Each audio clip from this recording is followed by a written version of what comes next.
Beneath the Autumn Sky. The first time Ethan saw Clara, it was in the quiet library of their small university town. The late afternoon sun filtered through the tall windows, painting the wooden shelves in shades of amber and gold. Clara sat at a corner table, her hair falling like a curtain of soft chestnut as she leaned over her notebook, completely absorbed in her writing. Ethan, a literature major who often found himself lost in books rather than people, felt something stir within him. For days afterward, he kept noticing her, sometimes in the coffee shop near the river, sometimes sitting under the old oak tree that turned crimson in autumn. She was always reading or writing, her world wrapped in quiet thought. Ethan, who had always struggled to speak his feelings aloud, decided to let his admiration live silently in his heart. But fate, it seemed, had other plans. One rainy evening, when the campus streets glistened under the dim glow of street lamps, Ethan found himself caught in a sudden downpour. As he rushed toward the bus stop, he noticed Clara standing there too, clutching a worn leather notebook to her chest. Her umbrella had flipped inside out in the wind, and she laughed, a sound so warm it seemed to chase away the cold rain. "You look like you could use some help," Ethan said, his voice shaking slightly, though from nerves more than the cold. She turned, her eyes meeting his. "Seems like the umbrella gave up on me," she replied with a smile. Without thinking, Ethan lifted his umbrella higher to cover her too. "We can share," he offered. And so they stood together beneath the same umbrella, raindrops drumming around them. For the first time, Ethan heard her voice not as a distant sound in lecture halls or passing corridors, but as a melody meant for him. That night, they spoke about books, about dreams, about the strange comfort of rainy evenings. Clara told him she wanted to be a writer, to capture fleeting emotions on paper before they vanished. Ethan admitted he often read to escape, but he secretly longed to find something, or someone, that made him want to stay. Days turned into weeks, and their meetings became less accidental. Coffee turned into long walks by the river, where leaves drifted across the water like tiny boats. Library afternoons turned into evenings of quiet companionship, sitting side by side, reading but always aware of each other's presence. One evening in late autumn, beneath the oak tree that had shed most of its leaves, Clara handed Ethan her notebook. "This is something I've been writing," she said, her voice trembling. He opened it carefully, expecting poems or stories. But on the first page, written in delicate handwriting, was his name. Each page after was filled with small notes about their encounters. How he always looked thoughtful when reading, how his laughter was rare but genuine, how she had noticed him long before he noticed her. Ethan's hand shook as he read. When he looked up, Clara was biting her lip nervously. I don't know if I should have shown you that," she whispered. Ethan closed the notebook gently and reached for her hand. "Clara," he said, his voice breaking with honesty, "you've written everything I've been too afraid to say." The autumn wind brushed past them, carrying fallen leaves across the grass. And there, beneath the fading light of the day, Ethan leaned in and kissed her, softly, tenderly, as if sealing a promise neither of them needed words for. Years later, when they would tell the story of how they met, they would laugh about the broken umbrella and the rain-soaked evening. But in their hearts, they both knew the truth. It wasn't the rain, nor the library, nor the oak tree that brought them together. It was the quiet, undeniable pull of two souls who had always been waiting, beneath the autumn sky. Beneath the autumn sky. The first time Daniel saw Claire, it was beneath the amber leaves of late October. The town's park was filled with people enjoying the crisp afternoon, but she stood apart, sitting quietly on a wooden bench with a sketchbook in her hands. Her hair glowed like spun gold in the sunlight, and her eyes, focused on her drawing, seemed to capture more than just the shapes of the world, she captured its soul. Daniel, a young literature teacher who had just moved back to his hometown, was drawn to her presence almost against his will. He wasn't the kind of man who believed in instant attraction, but something about Claire felt inevitable. That day, he only passed her by, carrying a book under his arm, but the image of her sketching beneath the autumn sky never left his mind. The next week, fate intervened. Daniel entered the local coffee shop and found Claire sitting by the window, her sketchbook open once again. Gathering courage, he ordered his coffee and, before he could think better of it, walked toward her table. "Excuse me," he said, his voice hesitant yet warm. "I couldn't help noticing your sketches last week in the park. They're beautiful."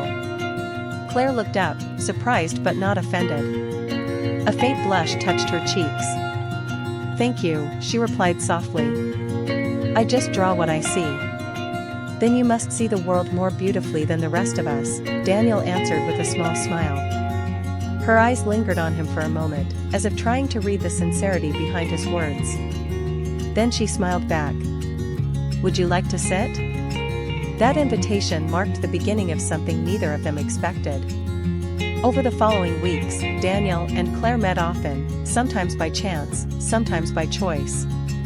They walked through the park together, sharing thoughts about art and books, laughter about the small quirks of life, and silence that felt strangely comforting. Daniel learned that Claire was an artist who had once dreamed of painting in Paris but had chosen to stay in town to care for her younger sister after their parents passed away. She carried a quiet strength, though sometimes he caught glimpses of unspoken sadness in her eyes. Claire, in turn, discovered that Daniel, despite his calm demeanor, was full of passion, for literature, for teaching, and for the beauty of everyday life. His words carried warmth, and she found herself inspired to draw again with the kind of joy she thought she had lost. One evening, as the first snow began to fall, they found themselves walking by the river. The town lights shimmered on the icy water, and Claire's breath came out in small clouds. She stopped, hugging her sketchbook close to her chest. "Daniel," she began quietly, "have you ever been afraid of happiness?" He turned to her, startled by the question. "Afraid?" She nodded. "Sometimes I think that when something feels too perfect, it won't last." Her voice trembled as she spoke, though her gaze stayed steady on the river. Daniel stepped closer, gently taking her free hand. "Claire, happiness isn't meant to be feared. It's meant to be lived. Even if it doesn't last forever, that doesn't make it less real." For a moment, they stood in silence, the snow falling softly around them. Then Claire whispered, "You make it sound so simple." Daniel smiled, brushing a snowflake from her hair. "Because it is. At least when I'm with you." And under that quiet snowfall, he kissed her for the first time, soft, hesitant, but filled with all the words they hadn't yet said. Their love grew through seasons. There were challenges, of course, Claire's responsibilities, Daniel's long hours at school, but they faced them together. She painted again, her art filled with new life, and he wrote poetry late into the night, often inspired by her. Years later, when autumn returned and the park was once again filled with amber leaves, Daniel proposed beneath the same tree where he had first seen her sketching. Claire, tears shining in her eyes, said yes without hesitation. The world was still imperfect, but beneath the autumn sky, they had found something lasting, a love that turned ordinary days into eternity. Whispers of the Sea. The town of Clearwater was a quiet place, tucked along the coast where the sea kissed the sand with every sunrise. Life there moved slowly, as though the waves themselves dictated the rhythm of time. Among the fishermen, shopkeepers, and travelers who passed through, there lived a young woman named Evelyn. She worked in a small bookstore by the harbor, her days filled with the scent of old pages and the salty breeze drifting through the open windows. Evelyn loved the sea. Each evening, after closing the shop, she would walk along the shore with a journal in hand, jotting down thoughts, stories, and dreams. Though she was surrounded by the beauty of Clearwater, a quiet longing often stirred inside her, something she couldn't quite name. One late afternoon, a stranger appeared at the store. He was tall, with sun-darkened skin and eyes that carried the weight of long journeys. His name was Adrian, a sailor who had traveled across oceans but always found himself returning to Clearwater, as if some invisible thread pulled him back. He asked Evelyn for a book on navigation, and as she handed it to him, their fingers brushed lightly. It was a simple touch, but enough to send an unexpected warmth through her. Adrian became a regular visitor.